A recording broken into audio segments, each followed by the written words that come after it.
এখন অভিশপ্ত দলং। দলংখন পাৰ হ'বলৈ লওঁতেই হেৰাই গ'ল জানমণি। শুকুৰবাৰে কুজিয়া নৈৰ পৰা উদ্ধাৰ হ'ল জানমণিৰ মৃতদেহ।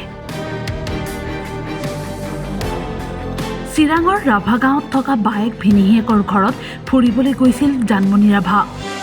বায়েকৰ ঘৰৰ পৰা জানমণিয়ে স্কুটিখন লৈ 2 বছৰীয়া ভাগিনীয়েকৰ সৈতে গৈছিল বজাৰ কৰিবলৈ। কিন্তু বজাৰ কৰিবলৈ যাওঁতেই কুজিয়া নৈ দলঙৰ পৰা স্কুটিসহ পৰি যায় জানমণি আৰু শিশুটি।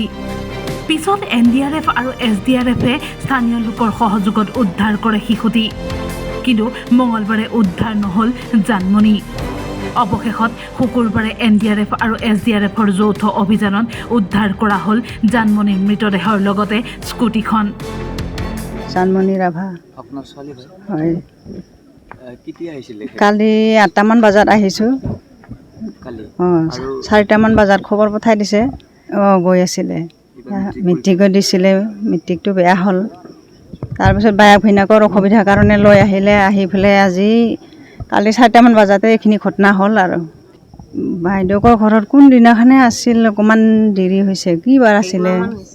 আমাৰ ঘৰ আইনাজুলি, শোণিতপুৰ। ঘটনাটো মানে বাইদেউকে ক'লে আৰু অ' মা কিবা জানমণি আৰু মাইনা পানীত পৰি গ'ল, এনেকুৱা ক'লে আৰু। তাৰপিছত কওঁতে মই আৰু চিঞৰি কান্দিলোঁ।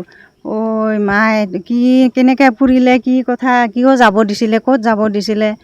ই দলংখন যে ভাঙা বুলি পেলাই সি আহোঁতে সিবাৰে কৈ গৈছে মই নচলাবি বুলি কৈছিলোঁ। এই গাড়ীখন লৈ পেলাই সি ক'ত যাব বিচাৰিছিলে সেনেকুৱা বুলি পেলাই। তাৰপিছত সি আৰু একো কোৱা নাই আৰু। তাৰপিছত মই এনেকৈ চিঞৰি মই একদম ধৰফৰা কান্দি আছোঁ আৰু। তাৰপিছত ক'লে ঘৰৰ মানুহে আহিবি বালিগাঁৱলৈকে। তাৰপিছত মই আৰু তাড়াতাড়ি কাপোৰ খানি বেগত কিবা কৰি লৈয়ে মই গুচি আহিলোঁ আৰু। তাৰপিছত গাড়ী চাড়ী ঠিক কৰি সেনেকৈ কৰি আহিলোঁ আৰু গুচি ইয়ালৈ। বজাৰ এখন আছে বোলে, তাতে বজাৰতে গৈছিল না ক'ৰবাত পইচা দিব গৈছিল বোলে। গাখীৰ অনা পইচা না কিবা এনেকৈ দিব লাগি গৈছিলে বোলে আৰু।